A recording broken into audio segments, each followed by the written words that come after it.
एक नंबर प्रश्न, मनुष्य के शरीर में रक्त परिभ्रमण में कुल कितना समय लगता है?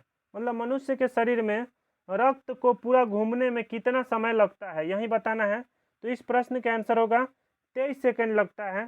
पूरा शरीर में रक्त घूमने में 23 सेकंड का समय लगता है। 23 सेकंड में पूरा शरीर में रक्त परिभ्रमण कर लेता है। अगला प्रश्न 2 नंबर प्रश्न, मनुष्य के शरीर में जल की कुल मात्रा कितनी होती है? मनुष्य के शरीर में पानी की कुल मात्रा कितनी होती है? तो मनुष्य के शरीर में पानी की कुल मात्रा 65 से 80% तक होती है। मनुष्य का शरीर सबसे ज़्यादा पानी से ही बना हुआ है, तो मनुष्य के शरीर में 65 से 80% तक पानी रहता है।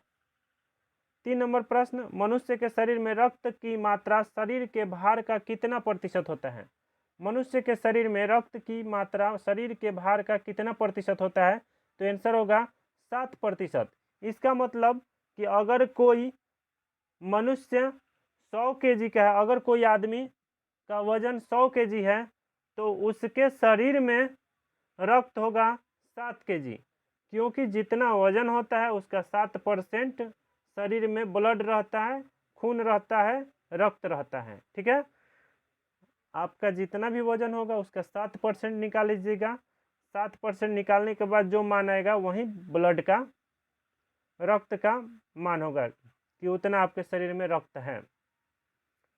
जैसे कि 100 केजी का जो आदमी है, उसके शरीर में 100 का 7% निकालेंगे तो 7 केजी होगा, तो 7 केजी उसके शरीर में रक्त होगा। 4 नंबर प्रश्न, मनुष्य के शरीर में रक्त की कुल मात्रा कितनी होती है? और मनुष्य के शरीर में रक्त की कुल मात्रा कितनी होती है? तो आंसर होगा 5 से 6 लीटर तक। एक आदमी के शरीर में लगभग 5 से 6 लीटर के बीच में रक्त रहता है। मतलब 5 से 6 लीटर, 5 लीटर कम से कम और 6 लीटर अधिक से अधिक। ठीक है, 5 और 6 लीटर के बीच में ही किसी भी मनुष्य के शरीर में रक्त रहता है। 5 नंबर प्रश्न, मनुष्य के रक्त का पीएच मान कितना होता है? मनुष्य के रक्त का पीएच मान कितना होता है? तो मनुष्य के रक्त का पीएच मान 7.4 होता है। मनुष्य के रक्त का पीएच मान 7.4 होता है। अगला प्रश्न 6 नंबर प्रश्न, मनुष्य के रक्त को कौन सा अंग शुद्ध करता है? मनुष्य के रक्त को कौन सा अंग शुद्ध करता है? तो आंसर होगा किडनी या वृक्क। किडनी इसको इंग्लिश में कहते हैं, हिंदी में वृक्क कहते हैं। तो मनुष्य के रक्त को किडनी शुद्ध करता है, उसको छानता है। 7 नंबर प्रश्न, मनुष्य के लाल रक्त कण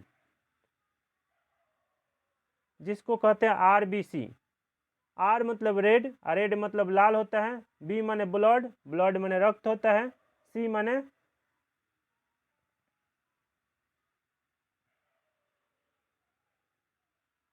सेल, सी मतलब सेल। तो आरबीसी, आरबीसी का निर्माण कहाँ होता है? मनुष्य के लाल रक्त कण का निर्माण कहाँ होता है? मनुष्य के लाल रक्त कण का निर्माण कहाँ होता है? तो आंसर होगा अस्थि मज्जा में। मनुष्य का आरबीसी जो है वह कहाँ बनता है? अस्थि मज्जा में बनता है। मनुष्य में लाल रक्त कण कहाँ बनता है? लाल रक्त कहाँ बनता है? तो आंसर होगा अस्थि मज्जा में बनता है। 8 नंबर प्रश्न, मनुष्य के लाल रक्त कण यानी आरबीसी का जीवन काल कितना दिन का होता है? मनुष्य के लाल रक्त कण अर्थात आरबीसी का जीवन काल कितने दिन का होता है? तो आंसर होगा 120 दिन का। आरबीसी का जीवन काल, लाल रक्त कण का जीवन काल 120 दिन होता है। 9 नंबर प्रश्न, मनुष्य के श्वेत रक्त कण यानी अर्थात डब्ल्यूबीसी व्हाइट ब्लड सेल का जीवन काल कितना दिन का होता है?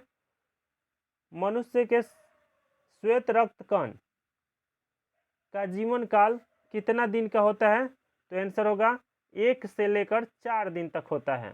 1 से 4 दिन तक होता है मनुष्य के शरीर का श्वेत रक्त कण का जीवन काल, 1 से 4 दिन तक होता है। 10 नंबर प्रश्न, मनुष्य के श्वेत रक्त कण अर्थात डब्ल्यूबीसी को क्या कहा जाता है? मनुष्य के श्वेत रक्त कण अर्थात WBC को क्या कहा जाता है? तो आंसर होगा ल्यूकोसाइट्स। WBC अर्थात श्वेत रक्त कण को क्या कहा जाता है? तो आंसर होगा ल्यूकोसाइट्स।